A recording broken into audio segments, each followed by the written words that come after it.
आखिर कौन था वह?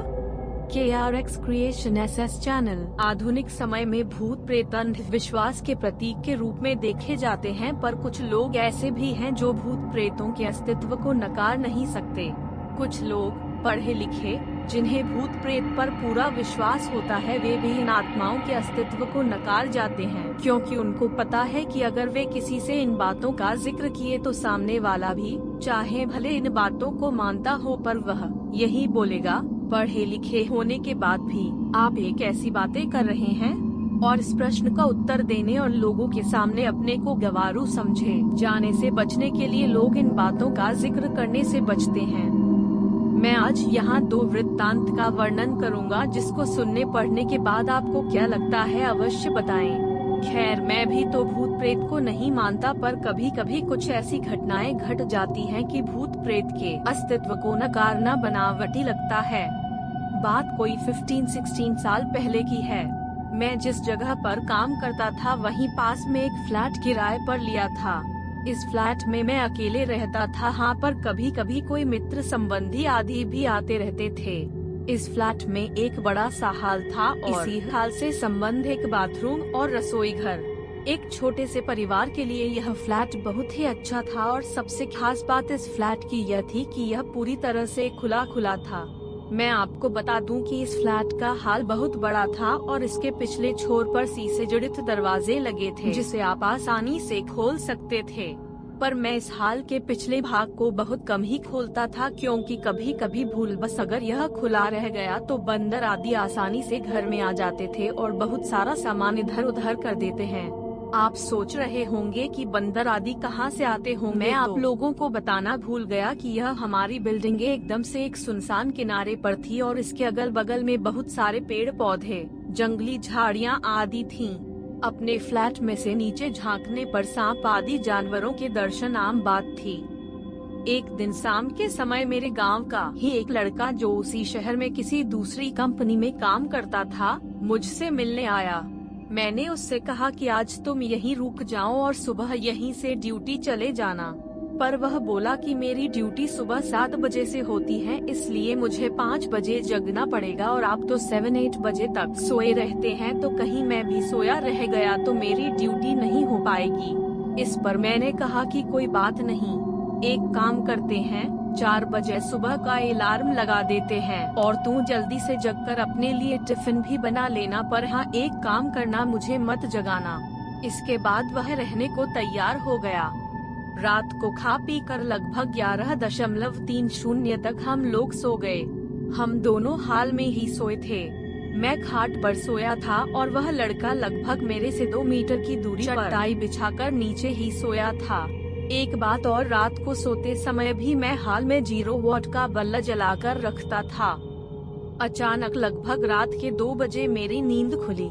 यहाँ मैं आप लोगों को बता दूं कि वास्तव में मेरी नींद खुल गई थी, पर मैं लेटे लेटे ही मेरी नजर किचन के दरवाजे की ओर चली गई। मैं क्या देखता हूँ कि एक व्यक्ति किचन का दरवाजा खोलकर अंदर गया और मैं कुछ बोलूँ उससे पहले ही फिर से किचन का दरवाजा धीरे धीरे बंद हो गया। मुझे इसमें कोई हैरानी नहीं हुई, क्योंकि मुझे पता था कि गांव वाला लड़का ड्यूटी के लिए लेट न हो, इस चक्कर में जल्दी जग गया होगा। बिना गांव वाले बच्चे की ओर देखे ही ये सब बातें मेरे दिमाग में उठ रही थीं। पर अरे यह क्या, फिर से अचानक किचन का दरवाजा खुला और उसमें से एक आदमी निकलकर बाथरूम में घुसा और फिर से बाथरूम का दरवाजा बंद हो गया। अब तो मुझे थोड़ा गुस्सा भी आया, और चूंकि वह गांव का लड़का रिश्ते में मेरा लड़का लगता है, इसलिए मैंने घड़ी देखी और उसके बिस्तर की ओर देखकर गाली देते हुए बोला कि बेटे अभी तो 3 भी नहीं बजा है और तू जगकर खटर पटर शुरू कर दिया। अरे यह क्या, इतना कहते ही अचानक मेरे दिमाग में यह बात आई कि मैं इसे क्यों बोल रहा हूँ, यह तो सोया है। अब तो मैं फटाक से खाट से उठा और दौड़कर उस बच्चे को जगाया। वह आंख मलते हुए उठा, पर मैं उसको कुछ बताए बिना सिर्फ इतना ही पूछा कि क्या तू 2-3 मिनट पहले जगा था, तो वह बोला नहीं तो, और वह फिर से सो गया। अब मेरे समझ में कुछ भी नहीं आ रहा था। मैंने हाल में लगे ट्यूब को भी जला दिया था। पूरे हाल में पूरा प्रकाश था और मेरी नजरें अब कभी बाथरूम के दरवाजे पर तो कभी किचन के दरवाजे पर थी, पर किचन और बाथरूम के दरवाजे अब पूरी तरह से बंद थे। अब मैं हिम्मत करके उठा और धीरे से जाकर बाथरूम का दरवाजा खोला। बाथरूम छोटा था और उसमें कोई नहीं दिखा। इसके बाद मैं किचन का दरवाजा खोला और उसमें भी लगे बल्ब को जला दिया, पर वहाँ भी कोई नहीं था। अब मैं क्या करूँ? नींद भी एकदम से उड़ चुकी थी। इस घटना का जिक्र मैंने किसी से नहीं किया। मुझे लगा यह मेरा वहम था और अगर किसी को बताऊंगा तो कोई मेरे रूम में भी शायद आने में डरने लगे।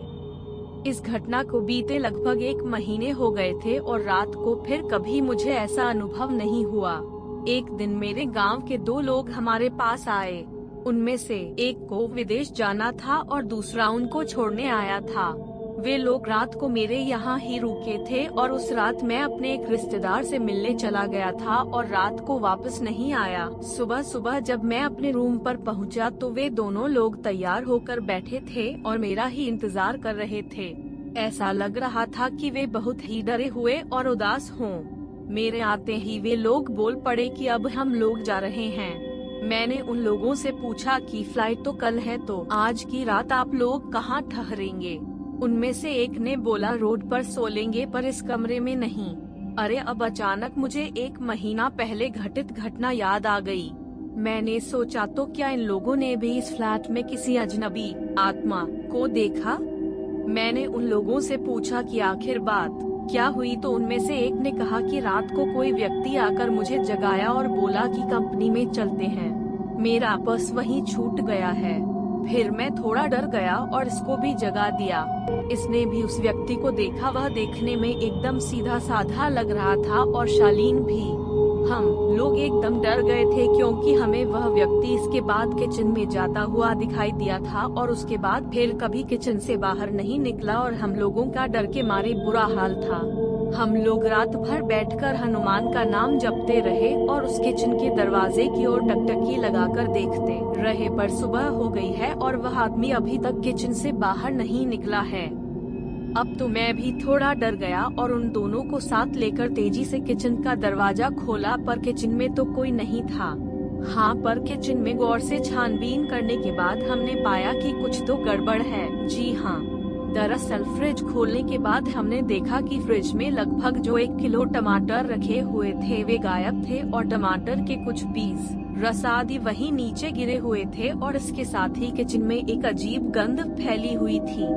खैर पता नहीं यह हम लोगों को वहम था या वास्तव में कोई आत्मा हमारे रूम में आई थी। मैंने इससे छुटकारा पाने के लिए उस फ्लैट को ही चेंज कर दिया और दूसरे बिल्डिंग में आकर रहने लगे।